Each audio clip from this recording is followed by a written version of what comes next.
Et salut à toi! Alors tu vois, en cette fin d'année, c'est joyeux, j'avais une envie. Enfin non. En fait, c'est plutôt une idée qui m'était venue l'an dernier, mais que j'avais pas eu le temps de réaliser. Organiser des Will Awards. Ouais. Voilà une idée qui me plaisait. L'an dernier, et qui continue de me travailler une année après. Sauf que cette année, comme la précédente, j'ai pas eu le temps de la préparer. Tant pis. Je voulais partager avec toi l'idée, juste, et prendre date.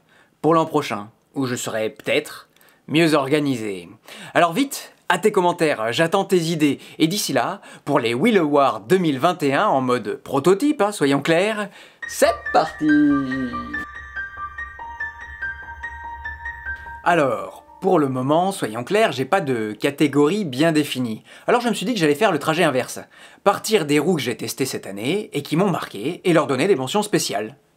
Et avant de commencer, je tiens à préciser que on va faire dans cette vidéo un exercice particulier qui, pour moi, personnellement, me déplaît beaucoup. Moi qui viens un peu du monde des arts, j'ai vraiment jamais aimé ces histoires de récompenses.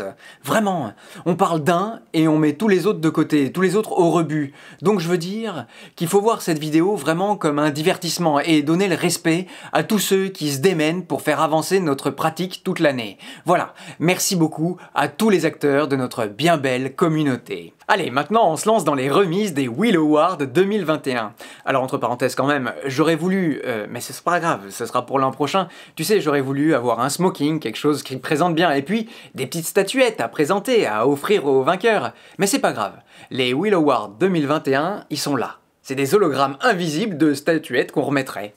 Voilà. Si c'est pas le futur, ça. Et la première gagnante de cette année, c'est une très vieille roue, oui. Tu sais, la V8 qui était devenue la V8F, et qui, cette année, devient la V8S, et par voie de fait, gagne 210 Wh de batterie, pour passer de 518 à 728 Wh. En gros, les 518 Wh de la V8F, c'était son gros point faible. Et ben voilà, c'est réglé. Alors c'est pas la panacée, mais c'est déjà bien, et pour l'intermodalité, pour moi, ça me paraît l'idéal. C'est la roue que j'appelle, tu sais, la roue portefeuille ou la roue de poche. Les V8F et S, c'est des roues légères, compactes, pratiques, et même si elles commencent à dater, elles restent pour moi un must pour qui veut rester en ville, ou alors prendre les transports tous les jours pour aller travailler. Très bien, aussi comme première roue. Pas trop puissante, on n'aura pas besoin de trop se limiter pour la respecter. Par contre, bon, à terme, on pourra avoir envie peut-être de passer à des vitesses et autonomie supérieures, c'est vrai. Maintenant, pour les petits trajets, toujours, mais pour les gens un peu plus excités. Il y a l'éternel MCM5, tu le sais.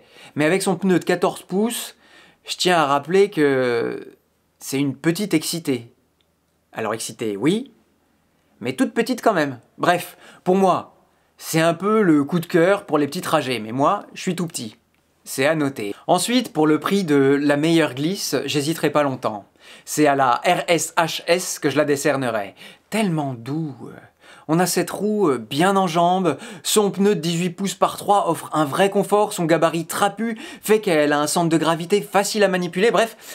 Je me suis demandé si j'aimais beaucoup cette roue parce que j'avais beaucoup roulé avec, ou alors si j'ai beaucoup roulé avec parce que j'aimais beaucoup cette roue. Et je crois que c'est plutôt le deuxième cas, tu vois. Oui, en effet, j'aurais pu changer au cours de l'année, me dire, bon, celle-là, elle a fait son temps, passons à la suivante, même avec la V12 en ce moment, j'ai les deux dans l'atelier. Eh ben, régulièrement quand même, malgré l'ergonomie, la sécurité, malgré tout ce que peut proposer la V12 dont on va reparler, eh ben c'est quand même la RS. Maintenant, pour ce qui est de l'innovation de l'année, évidemment j'irai directement du côté des dernières annonces de Bigodet en matière de choix des cellules utilisées, cellules qui, a priori, mettraient beaucoup plus de temps à prendre feu que celles qu'on connaît. Alors, c'est encore loin d'être parfait, on est bien d'accord. Mais j'ai vraiment l'impression que c'est une énorme avancée. Plus qu'une suspension ou qu'un écran mal placé, je pense et j'espère que dans les années à venir, les révolutions, c'est de ce côté-là qu'on va les trouver. Pour ça, bien joué Bigodet. D'ailleurs, puisqu'on parle de Bigot, je pense qu'on pourrait leur remettre le phénix de l'année. Oui, le phénix, tu sais, c'est celui qui arrête pas de renaître de ses cendres. Sans jeu de mots. Tu vas voir. Oui, parce que franchement, chez Bigod, on comprend absolument rien. Et ça fait déjà longtemps, hein. Mais on comprend rien à leur stratégie, on comprend rien aux roues qu'ils arrêtent pas de nous présenter. Ça change tout le temps, on sait pas vraiment dans quelle ligne ils veulent avancer, dans quelle direction ils veulent avancer. On parle aussi beaucoup de Bigod, c'est là où il y avait le jeu de mots, sur les batteries qui ont pris feu, les roues qui prennent feu. Alors ça, c'est un débat dans lequel je vais pas rentrer aujourd'hui. Mais voilà, malgré tout ça, malgré les niches de la niche de la niche, malgré les modèles auxquels on ne comprend rien, ils sont toujours là, ils ont toujours des innovations à proposer. Donc, je voulais le saluer. Maintenant, la déception de l'année.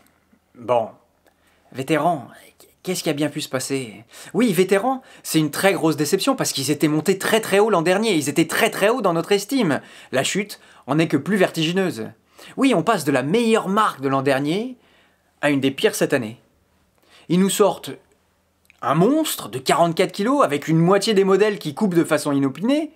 Je parle pas tellement plus de la Braham en 2021, ce sera plutôt une roue pour 2022. Mais pour ce qui est de la Sherman 2021, elle a connu bien des déboires et on espère vraiment qu'en 2022, ils retrouveront la superbe qu'ils avaient. Attention, la Sherman est toujours une roue magnifique. Disons qu'elle aura continué à nous emballer pendant plus de la moitié de l'année, et puis c'est après que ça s'est gâté. Donc vétéran, le rendez-vous est pris pour l'an prochain. La Brahms, la Sherman Max, c'est dans les tuyaux, mais c'est pas vérifié. Donc, pour ce qui est de la meilleure rouleuse de l'année, je suis un peu embêté. Oui, la Commander est très bien, elle est très bien en l'absence de la Sherman, mais quand elle sera de nouveau disponible, en version survitaminée en plus, la Commander pourra peut-être aller se rhabiller. Même si elle a beaucoup d'arguments à proposer, comme on a pu le voir dans la review que j'en ai fait. Bon. La roue off-road de l'année, sans vraiment de compétition dans les roues très coupleuses, c'est la RS HT. Et je suis pas certain qu'on puisse le contester. Et puis, la roue polyvalente de l'année, celle qu'on pourrait aussi définir comme la meilleure, toute catégorie confondue, c'est la V12 évidemment. On a un bon moteur, une bonne batterie, une belle ergonomie, une norme IP, une belle glisse, fluide et ajustable à volonté. La V12, si on voit qu'en plus, elle est fiable, c'est clairement la roue la plus complète et homogène de l'année. Même si on a vu que c'est peut-être pas la meilleure partout, c'est clairement la meilleure dans sa globalité. Et alors, pas de Kingsong dans ce cru 2021? Bah oui, c'est dur à réaliser, mais en 2021, Kingsong, ils s'en sont fait très discrets. Et j'ai un peu l'impression qu'il faut le justifier. Alors, les petites roues, elles commencent à être très vieilles, très très vieilles. Même si la 16S est une très bonne roue, avec une belle autonomie pour une petite urbaine, elle fait plus trop rêver. En tout cas, pas assez pour qu'un prix lui soit attribué. Je parle du prix, un Wheel Award. Parce que justement, en termes de prix, vu son âge, elle est pas très bien placée. Voilà. Tiens, puisqu'elle est pas très bien placée en termes de prix, je dirais que ce serait la petite reine du marché de l'occasion. Oui, voilà, il y a des bonnes affaires à faire sur des 16S. C'est un peu comme les Tesla, tu sais. Il y a la Tesla V2, qui a été remplacée par la T3, on l'a vu. Mais voilà, pour moi, sur l'occasion, les 16S et les Tesla, c'est très bien. Ensuite, il y a la 16X, qui était aussi une roue super. Mais là, elle se fait clairement sortir par la V12. Les 18L et XL sont un peu comme les 16S dépassés, et même si ce sont des modèles de longévité et de fiabilité éternelle, elles n'ont plus grand chose à proposer pour nous faire rêver. Et puis un petit mot sur la S18, qui a confirmé les doutes que j'avais. Une roue super pour ceux qui la possèdent, mais que j'arrive pas vraiment à placer ailleurs que dans les urbaines, confortables. Bon, bref, Kingsong, ce sera peut-être le fabricant ultime en 2022. Mais en 2021, c'était léger. Alors profit, il faut dire qu'à l'inverse de Bigod qui sort une roue à chaque fois qu'un de leurs ingénieurs éternue, c'est pas mal de voir que Kingsong prend le temps de bien peaufiner ses prochains modèles au lieu de se précipiter. Il crée de l'attente et on espère tous qu'elle sera récompensée. Pour revenir à la S18 quand même, on peut lui décerner le prix de la roue suspendue de l'année. Et on sait maintenant que la suspension est un vrai sujet. Mais en 2021, la concurrence, elle s'est pas précipitée sur ce sujet-là, comme il l'avait fait l'an passé. Pour les accessoires maintenant, moi je salue EUC Custom Power Pad pour leur confort, pour les pads confortables, les SidePads pour leur efficacité et les Grizzla Pads pour leur polyvalence. Oui, c'est un peu tous les Power Pads que j'ai testés, et on en reparle d'ailleurs dans une vidéo très bientôt sur les Power Pads, en comparaison. Et puis, une mention spéciale, très spéciale à EUC Clubhouse pour ses grip pads et son support de roue universel.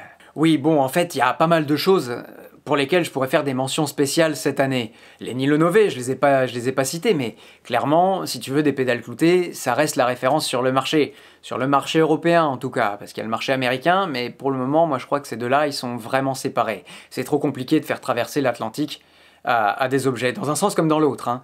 Du coup, c'est pareil pour les Clarks Pads. C'est peut-être des très bons pads, on en parlera, mais pour le moment, ils sont trop difficilement importables en France. Voilà, c'est un autre sujet.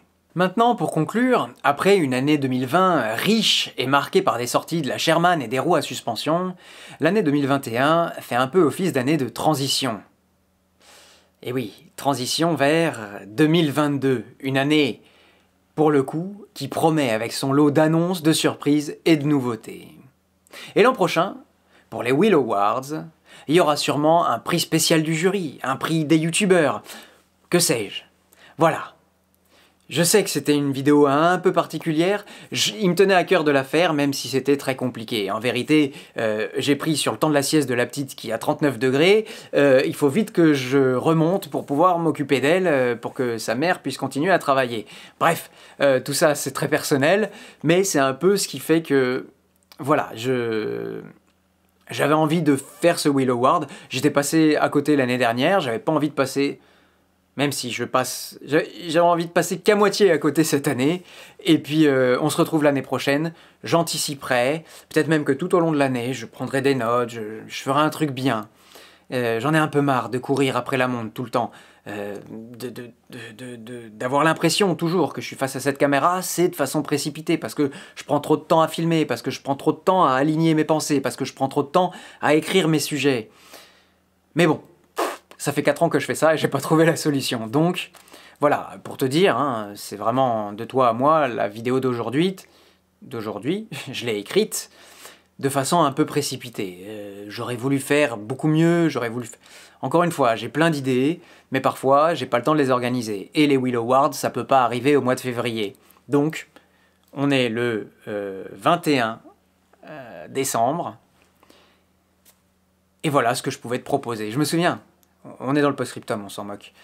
Quand j'ai commencé cette chaîne, je voulais qu'il y ait une vidéo par semaine, peu importe la qualité. Je voulais que, semaine après semaine, j'ai quelque chose à créer. Justement, je voulais pas passer 6 mois sur un projet. Si tu regardes les premières vidéos, ou la première vidéo, eh ben, c'est ça que je disais. La création, elle est belle que si elle est partagée. Eh ben oui, il faut que ce soit partagé. Bon, alors là, on partage des idées. Encore une fois, moi, je te dis ça, c'est un peu avec le retour que j'ai, parce qu'en effet, des produits, j'en teste, je vois pas mal de choses passer entre mes jambes et sous mes pieds. Mais j'ai pas plus d'avis que toi, que n'importe qui a la roue sous les pieds. J'ai pas plus d'avis que ceux qui fabriquent, que ceux qui... J'essaye de me renseigner, j'essaye de... Alors, il y a peut-être des petites informations que j'ai à droite à gauche, mais sinon, sur la sensation, je me considère comme à égalité. À peu près. Voilà, mais du coup, c'est vrai que je me sens aussi responsable de... Tu vois, je me mets vraiment le marteau et l'enclume. Ça veut rien dire, ça.